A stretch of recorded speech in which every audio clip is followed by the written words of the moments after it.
তোমালোকে আগৰ ক্লাছটোত তিনটা কোৱান্টাম নম্বৰ ওপৰত পঢ়িলা n l আৰু এটা আছিল ml এই তিনিটাৰ পৰা আমি ইলেক্ট্ৰনটো কোনটো অৰবিটেলত আছে সেইটো গম পাই যাওঁ n ভ্যালুৰ পৰা আমি শেলটো গম পাওঁ দেন তাৰ পৰা আমি l ভ্যালুজ বিলাক উলিয়াও আৰু আমি সাবশেলটো গম পাওঁ দেন ml ভ্যালুটো উলিয়াই এই l ৰ পৰা আমি ইলেক্ট্ৰনটো কোনটো অৰবিটেলত থাকিব সেইটো গম পাই যাওঁ ঠিক এতিয়া এই কিটাৰ উপৰিও ইলেক্ট্ৰনৰ বিহেভিয়াৰটো ভালকে গম পাবৰ কাৰণে আমাক আৰু এটা কোৱান্টাম নম্বৰ দৰকাৰ হয় যাক কোৱা হয় স্পিন কোৱান্টাম নম্বৰ আৰু তাক ৰিপ্ৰেজেন্ট কৰা হয় বাই ms বা কৰবাত অকল s এৰেও বুজোৱা হয় ওকে কিন্তু এই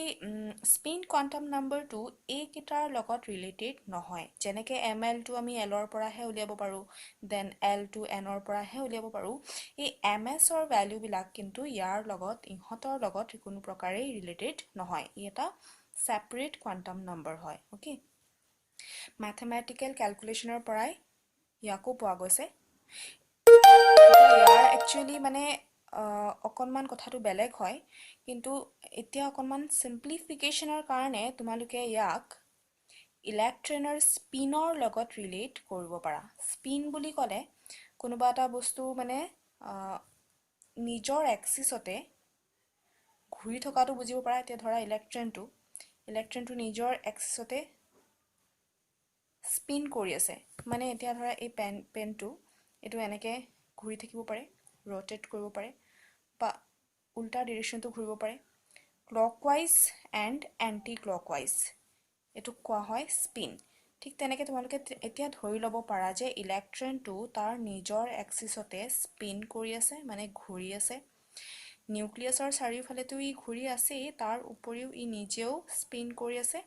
সো স্পিনৰ তাৰ দুটা ডাইৰেকশন হ'ব পাৰে মই কথা এটা কৈ দিছো যে এটো একচুয়ালি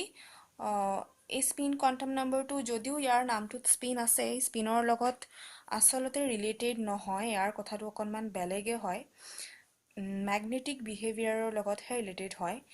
হেবোৰ ডিটেইলছ ইমান এতিয়া যাবই নালাগে এতিয়া তোমালোকে অলপ সিম্পলিফাই কৰিয়ে বস্তুটো বুজি থব লাগিব আৰু তোমালোকৰ টেক্সট বুকতো এনেকেই দিয়া আছে হেহে তোমালোকে জাস্ট স্পিনৰ লগতে বস্তুটো বুজি থৈ দিবা ওকে ইলেক্ট্ৰনটো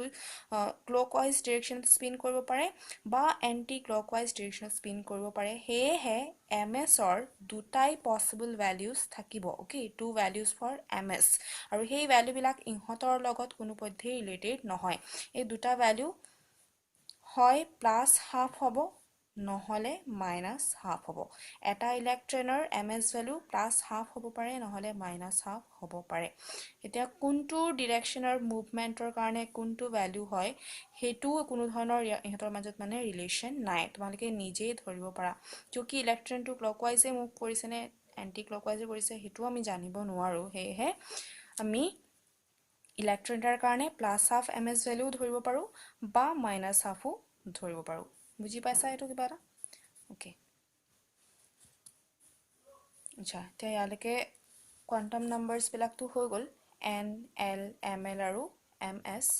তে নেক্সট আমি ইলেক্ট্ৰনিক কনফিগাৰেশন বিলাক কেনেকে লিখিব লাগিব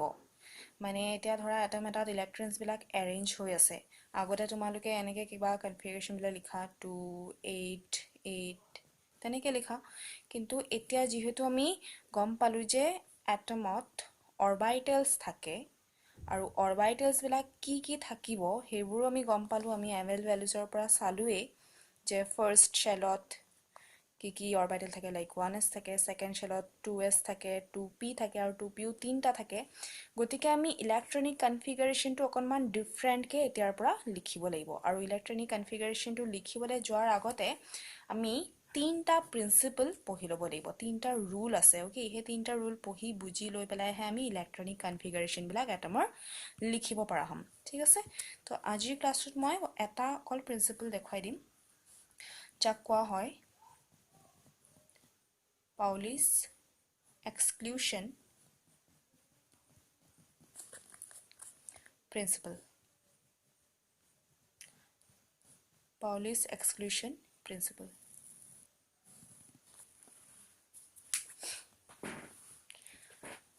এতিয়া প্ৰিন্সিপলটো কি হয় তোমালোকে ফাৰ্ষ্ট নোট কৰি লোৱা no two electrons in an atom can have all the four quantum numbers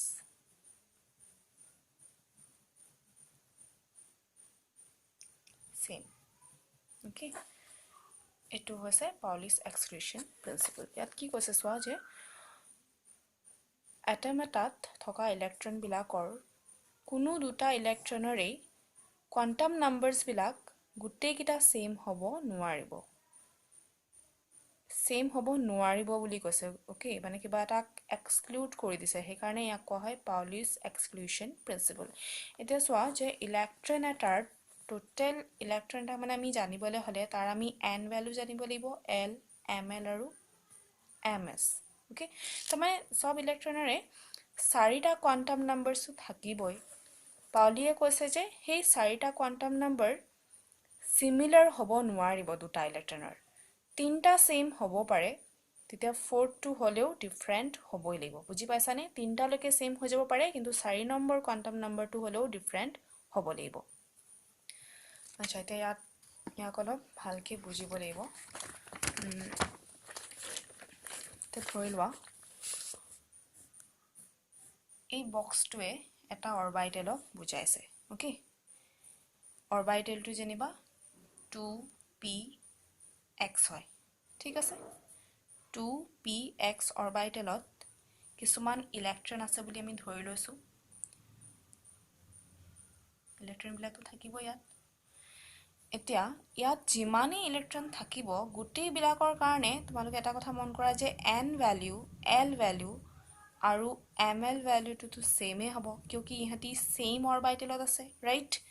এই n l আৰু ml ভ্যালুটো সেম হ'বই লাগিব এতিয়া n ভ্যালুটো কিমান হ'ব ইয়াৰ পৰা আমি গম পাম 2 হ'ব l টো কিমান হ'ব যেহেতু p হয় গতিকে l ভ্যালুটো হৈ যাব 1 আৰু ml ভ্যালুটো কিমান হ'ব px আছে এতিয়া px ক আমি যদি -1 বুলি ধৰো তোমালোকে জানা যে p তিনটা থাকে px py and pz তাৰ ভিতৰত যদি আমি px টোক -1 বুলি ধৰি লৈছো তেতিয়া হলে ml ভ্যালুটো সবৰে কাৰণে কিমান হৈ যাব -1 ৰাইট এটা থাকি গল অকল ms টো এতিয়া যেহেতু এই গুটেই বিলাক ইলেক্ট্ৰনৰ তিনটা ভ্যালু সেম হৈয়ে গৈছে তো পাউলিৰ যেটো প্ৰিন্সিপল হেতু মতে চাবলে গলে এই ফৰ্থটো ডিফাৰেন্ট হ'বই লাগিব ms মানে হৈছে spin quantum number and you already know that there are only two possible values of ms for an electron plus half এ হ'ব নহলে -half হ'ব কিয়কি ms ভ্যালু দুটাহে পসিবল আৰু এটা ইলেক্ট্ৰনৰ কাৰণে এই গুটেই চাৰিটা ভ্যালু একে আমি কৰিব নোৱাৰো হেয়ে আমি ক'ব পাৰিম যে এটা অৰবিটেলত ম্যাক্সিমাম দুটা ইলেক্ট্ৰন আহিব হি দুটা ইলেক্ট্ৰনৰ এই তিনটাটো সেম থাকিব কিন্তু ফৰ্থটো হয় +half হ'ব নহলে -half হ'ব তিনটা মই কৰি দিব নোৱাৰো কিয়কি 3 নম্বৰ ইলেক্ট্ৰনটো মই যদি দিবলৈ যাও তাৰ কাৰণে মই ms ভ্যালুটো হয় ইমান ধৰিব লাগিব নহলে ইমান ধৰিব লাগিব গতিকে হেতু ক'বলৈ গলে তো পাউলিৰ যোনটো প্ৰিন্সিপল হয় হেতু ফলো নহবই চাৰিটা কোৱান্টাম নাম্বাৰ দুটা ইলেক্ট্ৰনৰ সেম হৈ যাব কথাটো এটো ভাবিছোৱা হেহে এটা অৰবিটেলত ম্যাক্সিমাম দুটা ইলেক্ট্ৰন থাকিব যদি আমি এটা ইলেক্ট্ৰনৰ স্পিনটোক এনেকে বুজাও সপোজ মই +half টোক এনেকে বুজাইছো ওকে তেতিয়া মই ইটো ইলেক্ট্ৰনক ডাউনৱাৰ্ড স্পিনেৰে বুজাব পাৰিম ডাউনৱাৰ্ড এৰো দি পেলাই বুজাব পাৰিম ওকে ইয়াতকে বেছি ইলেক্ট্ৰন মই দিবলৈ গলে হয় মই আপৱাৰ্ড এৰো দিম নহলে ডাউনৱাৰ্ড দিম তেতিয়া গৈ থৈ আকৌ চাৰিটা quantum number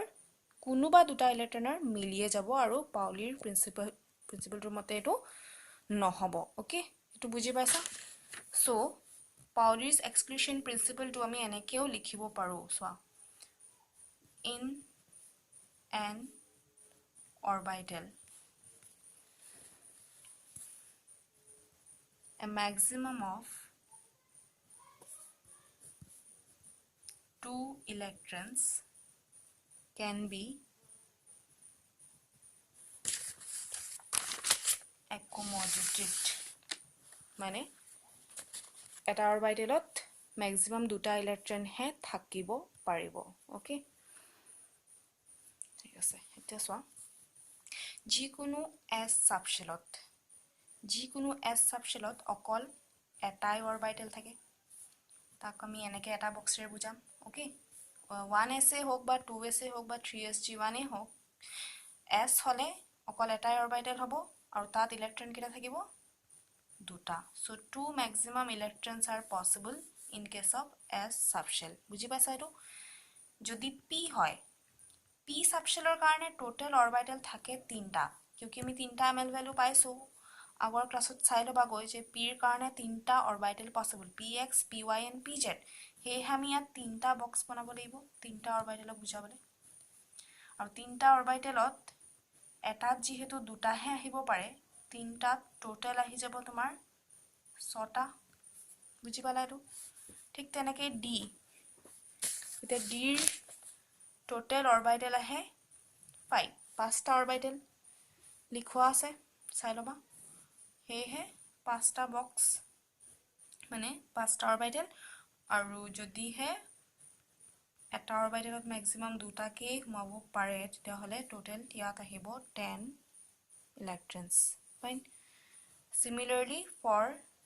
any f subshell there are total 7 orbitals